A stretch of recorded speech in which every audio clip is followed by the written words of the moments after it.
I got up the BYU Utah game, and it's hard to talk good about BYU. You don't. BYU is still, yeah, Well, one thing about this week is obviously Utah is our upcoming Pac-12 opponent, our second Pac-12 opponent in 2 weeks. But last weekend's opponent, Arizona, played BYU, lost to them in a hard-fought game, and now we're getting again BYU's opponent from the previous week, Utah. yeah. So definitely we brought it up in our podcast, Sons of Montezuma podcast. We brought this point up that hey, maybe there's some looks in the tape, knowing BYU's playing again our future opponent. So was there anything that you're obviously going to show us here? Yeah, that's a good point. And it's exactly, you're right on point of the same line of thinking that I'm thinking. And there's a lot here. And BYU, they really execute well. They got a terrific quarterback, terrific receiver, Yeah. and their coaching staff there at BYU just does a fantastic job. And you know what? Utah is a really great coaching staff there as well. Those boys are coached really well. Coach Whittingham has always done a great job, defensive mind. And you never go in a game going against Utah where you think this is going to be an easy game. It's always a tough ball game. And so San Diego State, no doubt, is going to respect that and know that about them. And so what do you do when you're facing a defense who you know is going to be coached really well? They're not going to be taking bad angles. They're not going to be ones that hurt themselves. And you got to have a game plan where you're just kind of like, all right, how do we attack these guys? And, BYU, they haven't beaten Utah in years. Yeah. And Yeah. this was a big win for them. And they were hungry for this win. But BYU has always been a well-coached team, and they couldn't crack that nut. They couldn't figure out that puzzle, that Whittingham puzzle of just doing the fundamentals and everything that we just talked about with the last clips of blocking, tackling, doing the little things, right? Well, Utah's been doing that for years. And there's a reason why the Pac-12 invited them to come, and they play good football. So how do you go about even thinking that you're going to have a shot against that team? Well, with good defenses, and they're running an over front here, and you see they got their 4 linemen here is what they got. And then, of course, they have all eyes. They got these 2 safety looks. They got their 3 linebackers here, and their DB's back. What you got to do to good defenses is you got to stretch them horizontally just as much as you stretch them vertically. You got to make them play all 53 and a half yards of the width of the field. Yeah. Because they're good. And they're going to try to funnel things back into the middle like San Diego State does. And so they really play good team football. But when you spread them out so much horizontally, then you give yourself a chance where a guy has to cover more space than what he's comfortable with. And so even when you got good team defense, if you spread them out enough, you can still gain some yardage on those guys. And so what we're going to see here with these next few clips is BYU is going to do that very thing. They're going to say, you know what, let's stretch these guys horizontally with some pre-snap stuff. Give this quarterback a chance. And when you talk about zone read, everybody always thinks about quarterback faking a handoff or at least giving the ball in the belly of a tailback as he reads that in, and it gives him a zone read option. Well, there's other ways you can play option football too. And that is, you can see what BYU is going to do here. They're going to go ahead and they're going to motion this tailback out, and you're going to get 4 wide receivers to come out this way. And you're going to see this quarterback's eyes right here. And he's looking at this, what we call here, this is going to be our Mike linebackers. Your Sam, it's really the nickel. But for linebacker speak, you got your Sam, you got your Mike, you got your Will. 2 corners, strong safety, free safety. Well, you just added a 4th guy to the field. You had your 3 to cover these 3. Well, this 4th guy who swings out, well, they got to add a 4th defender. And this quarterback here, you're giving him an option here that is, if he stays, I'm going to give this guy an option where I can throw this ball. And I'll have 3 for 3 as far as numbers are concerned, and let your running back go ahead in space. You stretch them out and gain some real estate.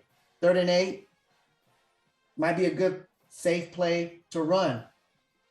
But as you can see, the Mike linebacker has his eyes out here, and their quarterback, he sees that. So what's the other option in this particular play? Well, the other option is you stretch them out horizontally and you QB draw that bad boy. You get a combo block from the guard in the center where he's going to go get that lone linebacker that was left on the field, and you got yourself in a position where you're playing the numbers game. I'm going to rewind this just a tad and see if I can get what I want to show from the very beginning. Once this guy came out to honor this fourth, you have 5 linemen to 1, 2, 3, 4, 5 defenders. Now you have a 5-on-5, and you got to have a running back. So you're getting a hat on a hat is what you're getting. It's a numbers game. Yeah. You got a 2 safety high look by Utah. It's a 3rd and 8 look. You come with some option. Again, it's an option decision that you give your quarterback. And the reason why this play is such a good play to show, because we too at San Diego State have a kid that can use his legs. We too got a running back that if you give him the ball in space, and with the skilled receivers who love to block, like what we just shown, that's going to be in Utah's brain bank now that, you know what, they got receivers that like to block, that can block, that are physical to block, and they got a running back who's all-American potential here, and then they got a quarterback who's showing some growth and maturity where he's making some good decisions. And then you got some linemen that are going to do their job, that if our quarterback gets in space and he's running, he's a danger. He's a threat. And then if you get this guy the ball, he's a threat. But the whole concept is you've done what? You've stretched them out horizontally to get the numbers in your favor. And so you see a great block by that lineman, great athletic moves by this quarterback, and you turned and moved the chains, a 3rd and 8, and you pick up 10, and so it's a great job here. Again, a horizontal approach to this zone read, zone scheme, and this guy has to cover this whole field. Now, I don't know if I can get to the beginning of this play, but the bottom line here is that you're going to see from formation standpoint, if it gives me that, I wish I had a football clicker, but the formation, they're in an unbalanced look, and it forces them to put this guy in a bind. There's no cornerback here. They're in an unbalanced look, and they have to play their corner on this side. And so it's a 2-for-1. Again, numbers game where I'm going to stretch you horizontally. I'm going to attack you inside, and then I'm going to keep this ball and attack this space that I'm given. You're using the complete field and taking advantage of what you're given, and then just doing easy. And it's a great run by the quarterback. And again, why is this clip important? Am I saying do what BYU does? No, but the game of football, it's always been a copycat deal, and you want to get ideas from other teams. How do they see the film? Yeah. And Utah's well coached. So it's like, man, we better stretch these guys horizontally just as much as we want to get them vertically.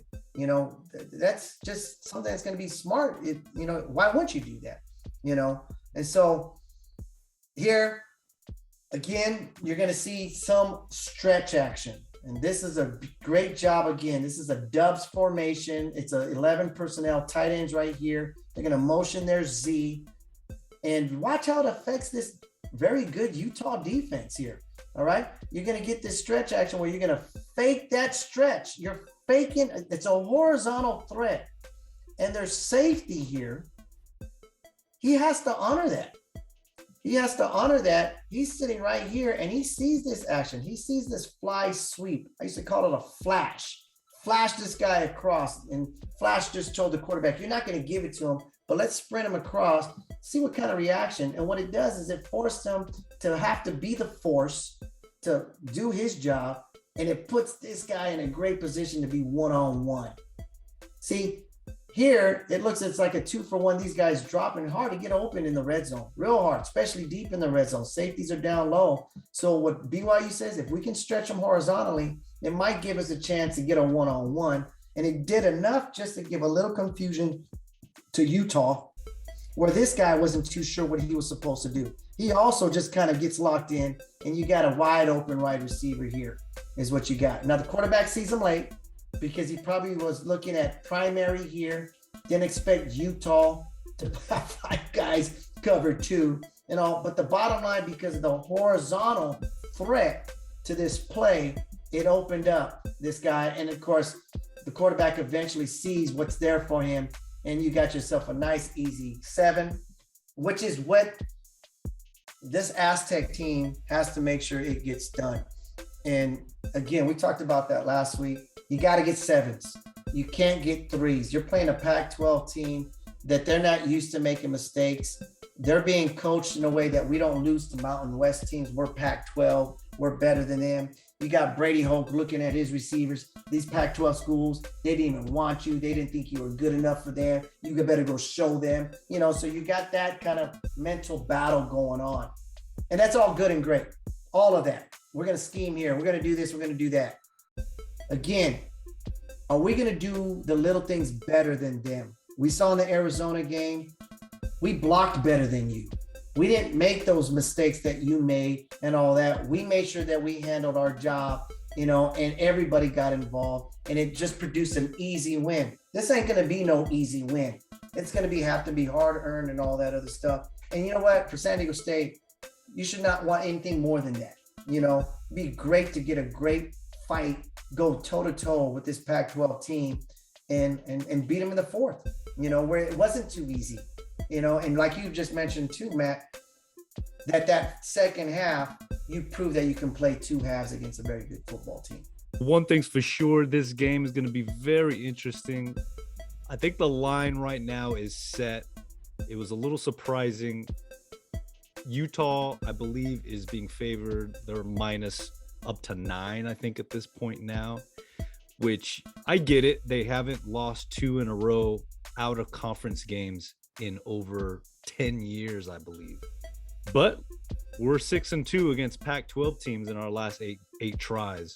So we've done very well against that conference, show that we can go toe-to-toe with these guys. Recruiting rankings out the window. We've shown that we have the mental toughness, the physical toughness.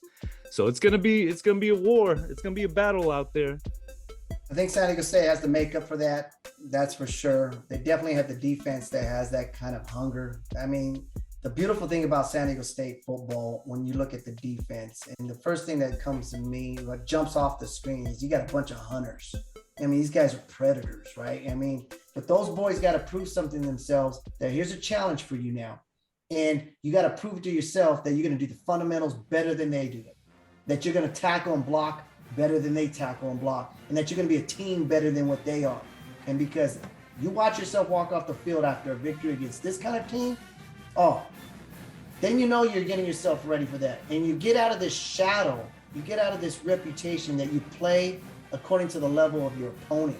You got to get out of that, and you got to start developing consistency. And again, that's what I opened up with. What does it take to be a consistent winner?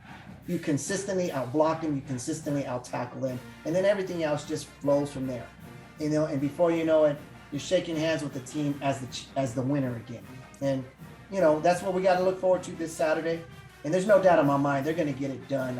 I like what I've seen on film, because I just see guys who are willing to fight for one another. Well, this Saturday's game against Utah, San Diego State Aztecs, a 4 p.m. kickoff on CBS Sports Network. You can watch it. Hopefully the Aztecs come out victorious. Coach C, I thank you for your time. Look forward to next week's film room breakdown. And hey, let's go Aztecs. Go Aztecs.